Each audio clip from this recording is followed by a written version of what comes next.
Épreuve de DELF B2, compréhension de l'oral.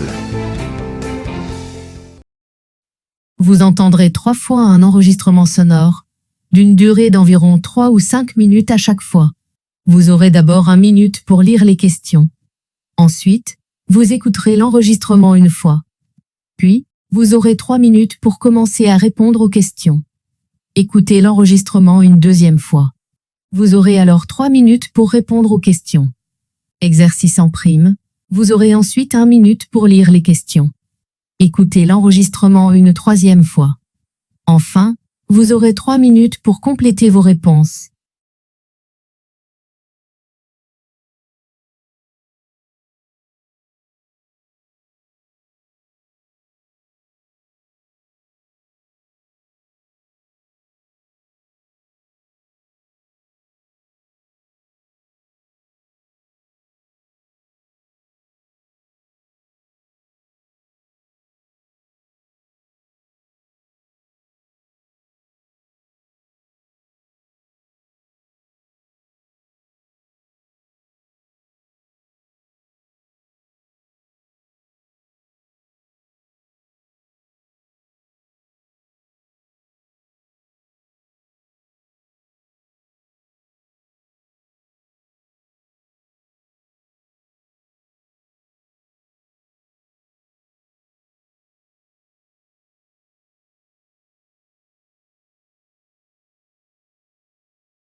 C'est une journée historique pour la nature, un jour à retenir aussi pour les efforts de lutte contre le changement climatique. Après des mois d'hésitation et d'intenses discussions, un des textes les plus importants du pacte vert européen validé. Autrement dit, la loi sur la restauration de la nature a reçu aujourd'hui l'accord de la majorité des ministres de l'environnement de l'Union européenne.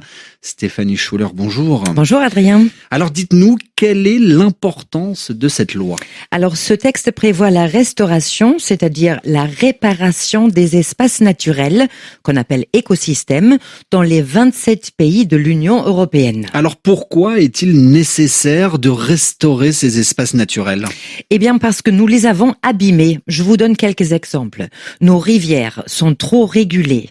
Nous les avons enfermées dans des lits en béton ou en pierre. Ce faisant, nous avons asséché les zones humides, les marais, les tourbières, pour en faire des terres agricoles ou pour y construire des maisons ou des entreprises.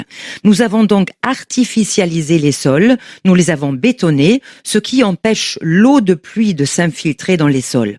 D'autres écosystèmes sont par exemple la forêt ou encore la mer, toutes deux surexploitées. Aujourd'hui, on estime que 80% des habitats naturels de l'Union européenne sont en mauvais, voire en très mauvais état. Et cela, Stéphanie, a de nombreuses conséquences. Oui, tout d'abord, l'effondrement de la biodiversité, bien sûr. Le mauvais état de la nature nous rend aussi beaucoup plus vulnérables face aux effets du changement climatique, comme les pluies extrêmes, par exemple. La lutte contre le réchauffement climatique ne peut pas se faire sans la nature. C'est ce qu'explique Faustine Bas-de-Fossé, directrice Nature, Santé, Environnement au Bureau européen de l'environnement à Bruxelles. Les prairies permettent de capter le CO2, donc d'atténuer le réchauffement climatique. Et en même temps, de protéger les zones humides permet d'être plus résilient face au réchauffement climatique, d'éviter des inondations notamment. Ça permet de faire des zones tampons, mais aussi de rafraîchir l'atmosphère en sachant que on sera de plus en plus confronté à des vagues de chaleur. Et la nature est un allié clair pour permettre de respirer, on va dire. Enfin, grâce à cette loi, Stéphanie, votée aujourd'hui sur la restauration de la nature, 30% des habitats naturels de l'Union européenne qui sont aujourd'hui en mauvais état doivent être restaurés d'ici 2030. Oui, et même 90% de ces écosystèmes d'ici 2050. Cette loi définit donc des objectifs qui sont juridiquement contraignants. C'est une première mondiale, Adrien, et c'est pourquoi ce texte est d'ores et déjà qualifié d'historique. Merci Stéphanie. Stéphanie Schuller dans votre journal En français facile.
C'est une journée historique pour la nature, un jour à retenir aussi pour les efforts de lutte contre le changement climatique. Après des mois d'hésitation et d'intenses discussions, un des textes les plus importants du pacte vert européen validé. Autrement dit, la loi sur la restauration de la nature a reçu aujourd'hui l'accord de la majorité des ministres de l'environnement de l'Union européenne.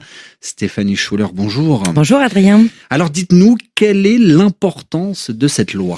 Alors ce texte prévoit la restauration, c'est-à-dire la réparation des espaces naturels, qu'on appelle écosystèmes, dans les 27 pays de l'Union européenne. Alors pourquoi est-il nécessaire de restaurer ces espaces naturels ? Eh bien parce que nous les avons abîmés. Je vous donne quelques exemples. Nos rivières sont trop régulées.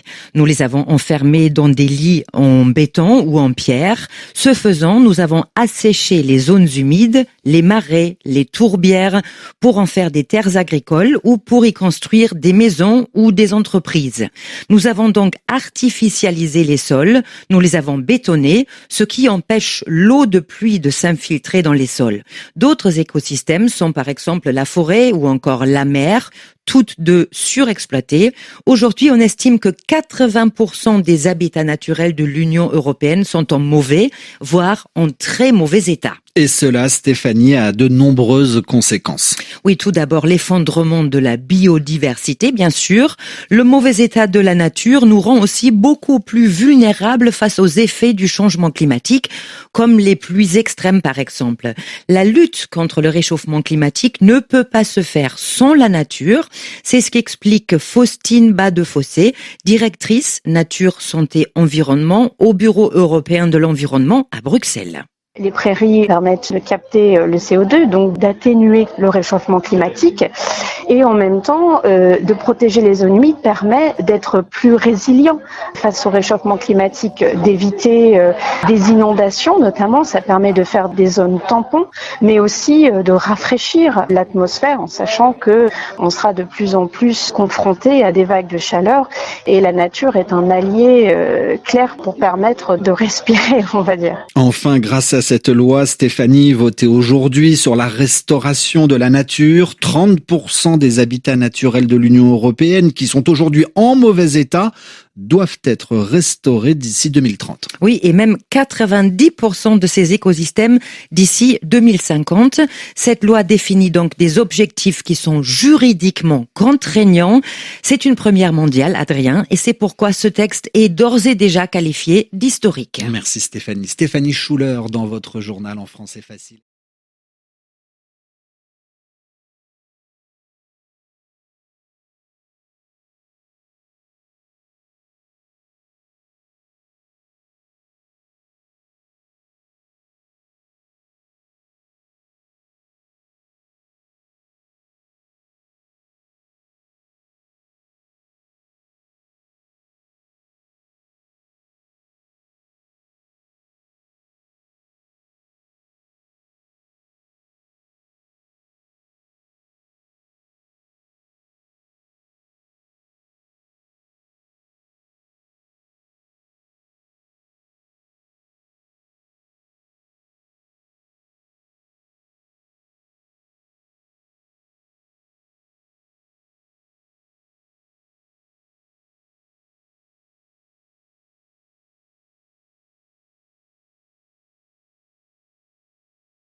C'est une journée historique pour la nature, un jour à retenir aussi pour les efforts de lutte contre le changement climatique. Après des mois d'hésitation et d'intenses discussions, un des textes les plus importants du pacte vert européen validé. Autrement dit, la loi sur la restauration de la nature a reçu aujourd'hui l'accord de la majorité des ministres de l'environnement de l'Union européenne. Stéphanie Schuller, bonjour. Bonjour Adrien. Alors dites-nous, quelle est l'importance de cette loi ? Alors ce texte prévoit la restauration, c'est-à-dire la réparation des espaces naturels, qu'on appelle écosystèmes, dans les 27 pays de l'Union européenne. Alors pourquoi est-il nécessaire de restaurer ces espaces naturels ? Eh bien parce que nous les avons abîmés. Je vous donne quelques exemples. Nos rivières sont trop régulées. Nous les avons enfermées dans des lits en béton ou en pierre. Ce faisant, nous avons asséché les zones humides, les marais, les tourbières pour en faire des terres agricoles ou pour y construire des maisons ou des entreprises. Nous avons donc artificialisé les sols, nous les avons bétonnés, ce qui empêche l'eau de pluie de s'infiltrer dans les sols. D'autres écosystèmes sont par exemple la forêt ou encore la mer, toutes deux surexploitées. Aujourd'hui, on estime que 80% des habitats naturels de l'Union européenne sont en mauvais, voire en très mauvais état. Et cela, Stéphanie, a de nombreuses conséquences. Oui, tout d'abord, l'effondrement de la biodiversité, bien sûr. Le mauvais état de la nature nous rend aussi beaucoup plus vulnérables face aux effets du changement climatique, comme les pluies extrêmes, par exemple. La lutte contre le réchauffement climatique ne peut pas se faire sans la nature. C'est ce qu'explique Faustine Bas-de-Fossé, directrice Nature, Santé, Environnement au Bureau européen de l'environnement à Bruxelles. Les prairies permettent de capter le CO2, donc d'atténuer le réchauffement climatique. Et en même temps, de protéger les zones humides permet d'être plus résilient face au réchauffement climatique, d'éviter des inondations notamment. Ça permet de faire des zones tampons, mais aussi de rafraîchir l'atmosphère en sachant que on sera de plus en plus confronté à des vagues de chaleur. Et la nature est un allié clair pour permettre de respirer, on va dire. Enfin, grâce à cette loi, Stéphanie, votée aujourd'hui sur la restauration de la nature, 30% des habitats naturels de l'Union européenne qui sont aujourd'hui en mauvais état doivent être restaurés d'ici 2030. Oui, et même 90% de ces écosystèmes d'ici 2050. Cette loi définit donc des objectifs qui sont juridiquement contraignants. C'est une première mondiale, Adrien, et c'est pourquoi ce texte est d'ores et déjà qualifié d'historique. Merci Stéphanie. Stéphanie Schuller dans votre journal En français facile.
C'est une journée historique pour la nature, un jour à retenir aussi pour les efforts de lutte contre le changement climatique. Après des mois d'hésitation et d'intenses discussions, un des textes les plus importants du pacte vert européen validé. Autrement dit, la loi sur la restauration de la nature a reçu aujourd'hui l'accord de la majorité des ministres de l'environnement de l'Union européenne. Stéphanie Schuller, bonjour. Bonjour Adrien. Alors dites-nous, quelle est l'importance de cette loi ?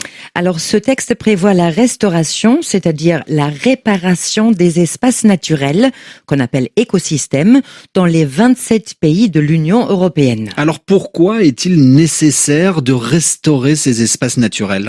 Eh bien parce que nous les avons abîmés. Je vous donne quelques exemples. Nos rivières sont trop régulées. Nous les avons enfermées dans des lits en béton ou en pierre. Ce faisant, nous avons asséché les zones humides, les marais, les tourbières, pour en faire des terres agricoles ou pour y construire des maisons ou des entreprises. Nous avons donc artificialisé les sols, nous les avons bétonnés, ce qui empêche l'eau de pluie de s'infiltrer dans les sols. D'autres écosystèmes sont par exemple la forêt ou encore la mer, toutes deux surexploitées. Aujourd'hui, on estime que 80% des habitats naturels de l'Union européenne sont en mauvais, voire en très mauvais état. Et cela, Stéphanie, a de nombreuses conséquences. Oui, tout d'abord, l'effondrement de la biodiversité, bien sûr. Le mauvais état de la nature nous rend aussi beaucoup plus vulnérables face aux effets du changement climatique, comme les pluies extrêmes, par exemple. La lutte contre le réchauffement climatique ne peut pas se faire sans la nature. C'est ce qu'explique Faustine Bas-de-Fossé, directrice Nature, Santé, Environnement au Bureau européen de l'environnement à Bruxelles. Les prairies permettent de capter le CO2, donc d'atténuer le réchauffement climatique. Et en même temps, de protéger les zones humides permet d'être plus résilient face au réchauffement climatique, d'éviter des inondations notamment. Ça permet de faire des zones tampons, mais aussi de rafraîchir l'atmosphère en sachant que on sera de plus en plus confronté à des vagues de chaleur.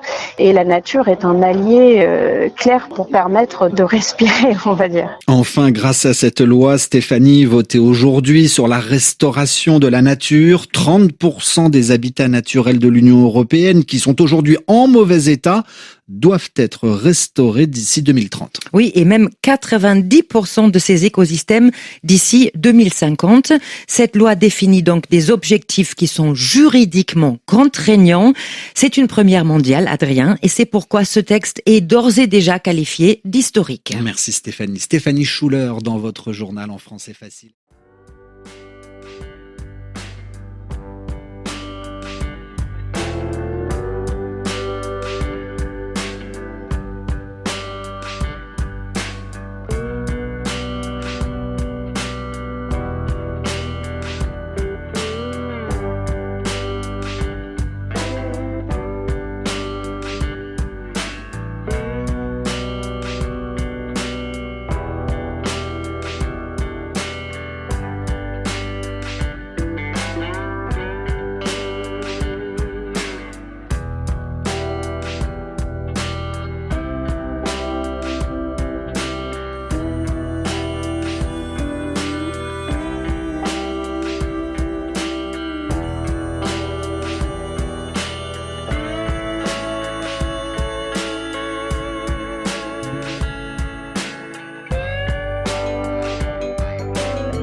Thank you for watching our video.